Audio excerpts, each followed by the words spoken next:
Right now, somewhere on Earth, a couple is having sex, and there's almost no chance they're doing it to make a baby. That makes humans deeply strange, because for almost every other species on this planet, sex has exactly one purpose: reproduction. It happens during a specific season for a specific reason, and the moment that reason is gone, so is the urge, but not us. We do it on a random Tuesday.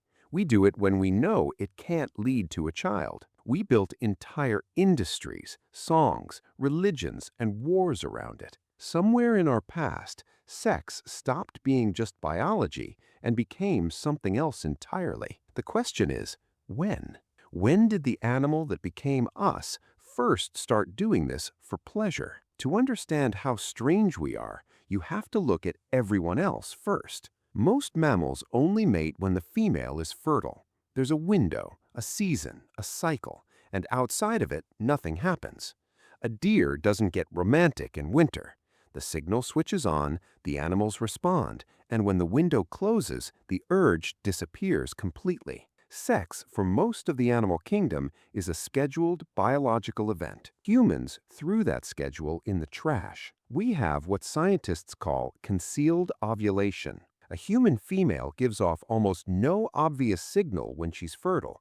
Even she might not know the exact moment. And here's the strange part. That's not an accident.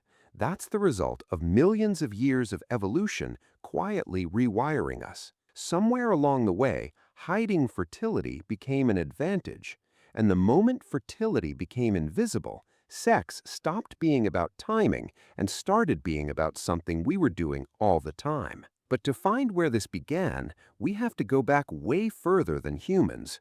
We have to go back to the family tree. Humans have two closest living relatives, and they could not be more different. The first is the chimpanzee. Chimps are aggressive, territorial, and run on dominance. The strongest males control the group, and violence is a constant. For a long time, scientists assumed our ancestors were basically chimps, that aggression was our baseline. Then they looked closer at the other cousin, the bonobo. Bonobos share almost the exact same DNA with us as chimps do, but bonobos solve their problems in the complete opposite way. Where a chimp uses violence, a bonobo uses sex. They use it to calm tension, to make peace after a fight, to bond, to say hello, to share food.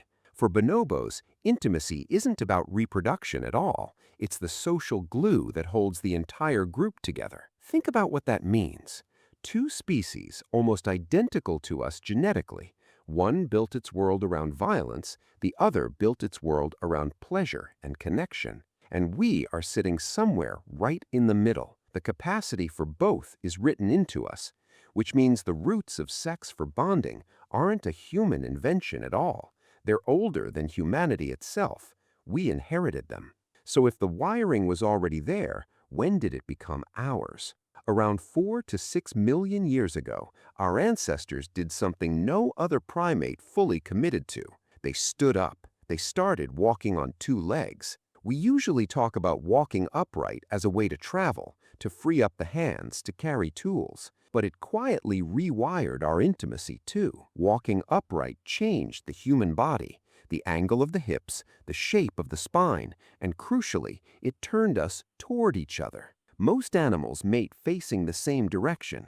Standing upright made face-to-face intimacy natural for humans in a way it simply isn't for most species. And that one shift mattered more than it sounds.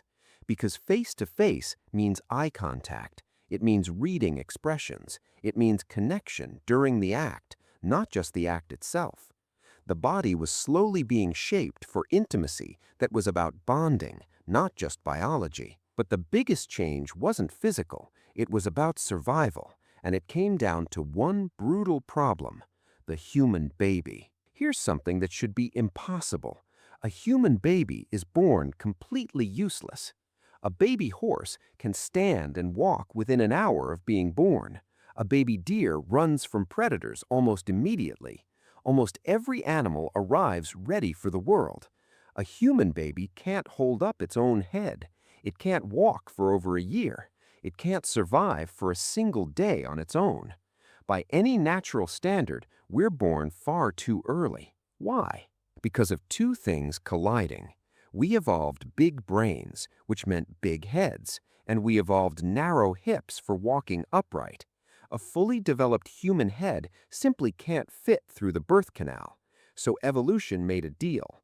Human babies are born early, unfinished, while their heads are still small enough to make it out. The result is a child that needs years of constant care, and a mother cannot do that alone while also finding enough food to survive. She needs help.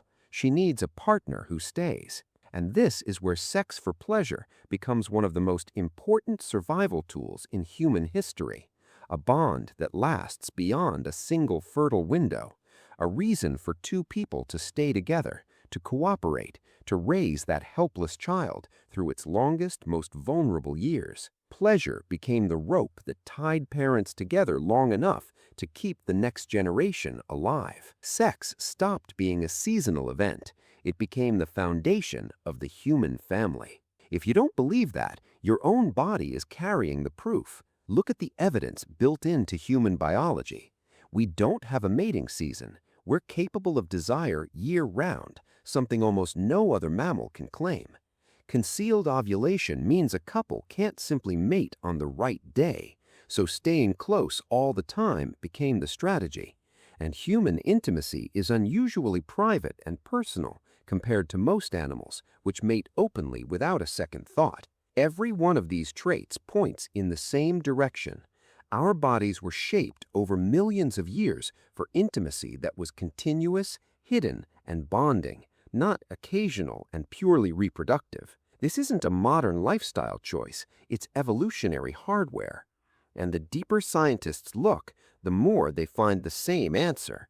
The thing we think of as a modern indulgence might be one of the oldest survival strategies our species ever had. But there's one more layer. The moment this biology became culture. Biology gave us the wiring, but somewhere in the last 100,000 years, we did something no animal does. We gave it meaning. Some of the oldest art humans ever made is about fertility and the body. Figures carved tens of thousands of years ago, found across Europe and Asia, exaggerate the human form in ways that clearly weren't random. They were celebrating it. Ancient cultures built gods around desire. They wrote some of the earliest poetry ever recorded about longing and love. One of the oldest written stories in human history from ancient Mesopotamia includes intimacy as a force that literally civilizes a wild man and brings him into human society. Think about what that tells us. The moment humans could record their thoughts at all, one of the first things they wrote about was this, not as shame, as something powerful, something worth carving into stone and remembering. That's the line we crossed. We took an instinct we inherited from creatures older than us, and we wrapped it in art, story, ritual, and meaning. We turned a biological act into something human. So here's the full picture. Millions of years ago, the wiring for pleasure and bonding was already there in the ancestors we share with bonobos. Then we stood up, and our bodies turned toward each other. Then our brains grew so large that our children were born helpless, and we needed a bond strong enough to survive raising them. So pleasure became the glue. Fertility went hidden. The mating season disappeared. And finally, when humans learned to carve and write and worship, we took that ancient instinct and turned it into art, meaning, and culture. Sex for fun isn't a modern invention. It isn't a sign of how far we've drifted from nature. It might be one of the very things that made us human in the first place. The bond that kept our impossible, helpless children alive long enough to build everything that came after. Every love song, every wedding, every quiet moment between two people, it all traces back to the same ancient problem. A baby that couldn't survive alone, and two people who had to find a reason to stay together. We just learned to call it love. The next time you think of intimacy as something modern, remember, it's older than your language, older than your country, older than writing itself.